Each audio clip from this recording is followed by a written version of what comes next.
So the exercise you're going to be doing is basically doing what we just did, but without having to write Express. You don't have to write any Express. If you don't know Express or Node, don't worry about it. Not going to do any of it. But if you look inside the app folder, there's going to be two files. There's going to be a to-do.js, very similar to the Node.js that I just made. And then there's going to be an index file that's already got an Express server built out. The only thing that's missing are these three controllers. These three controllers just expect to do three things. The get request to /to-do/ parameter ID is expecting to find a to-do by the ID, and the ID is going to be here. So given this ID, I want to be able to find a to-do by this ID. So it's just a basic find by ID query that you've done before.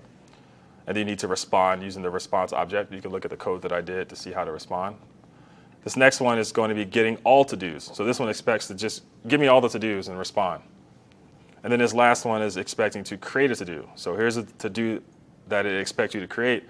It wants you to create it and send it back. So exactly what I just showed you in my example. And that's it. There are no tests associated with this. You just get those to work. And if you want to test them out, you can use your browser for the GET request. You just literally just type in, when you run the server, you'll see an address that you can go to that where your server is located.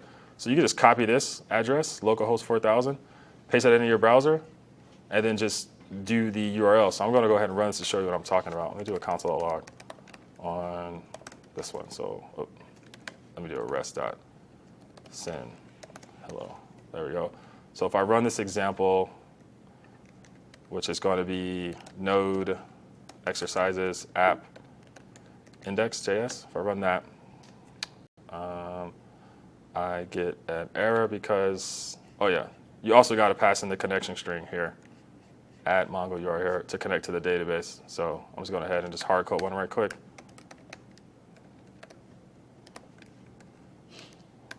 Localhost. Port is always 27017, and I'm just going to say, yo, it could be any database. So we'll connect there. So you can see it'll log this out, HTTP localhost 4000. You can copy that. You can go to your browser. You can just paste that in. And then what I want to do is I want to do a /to-do/ID. So just an ID of a to-do. We don't have any to-dos yet, and I'm just sending something back. So I'm just going to just hit that route. So /to-do and then /whatever. And you can see I get back hello, which is exactly what I put here. So your job is, instead of sending back hello and hello world, you're just going to send back the result of your database query. That's it. So you're only writing database queries here. Connect to your database here, and then just respond, and that's it. Any questions on the exercise?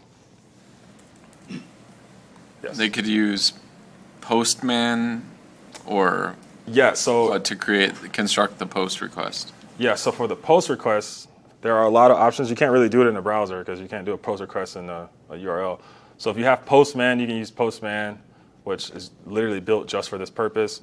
I use something called HTTP-Py. It's a CLI tool, but recently I've been using something called Insomnia, which is very much like Postman. It's a desktop app that allows you to construct HTTP stuff. So I can come in here, I could paste that same thing in here and do like to do, and then I could add some, not GraphQL, but I want to add some JSON,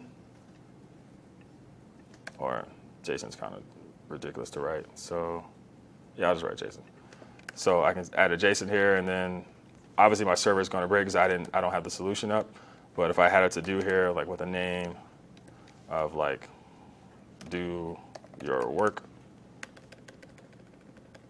like that, I could just send this request, and it would do a post request. It's going to hang for me because, like I said, I don't have the solution. So you can see it's just like breaking right now. It's just killing it right now. So yeah, that's what, you can use this as well. But any HTTP client, API client that you want to use, you can use it for post request. You can also do it for GET requests if you want. So that's how you would test these things. Is it free? It is free. There's a paid version for it. It's just one guy who open sourced this, and he's asking for donations. Really good work, actually. He does a lot of good work. But no, this is free. I haven't paid anything for it, but it's really nice. You might get like a little ad that pops up. It's like, hey, pay me, and it'll show you his face for the sympathy. So yeah, it's free.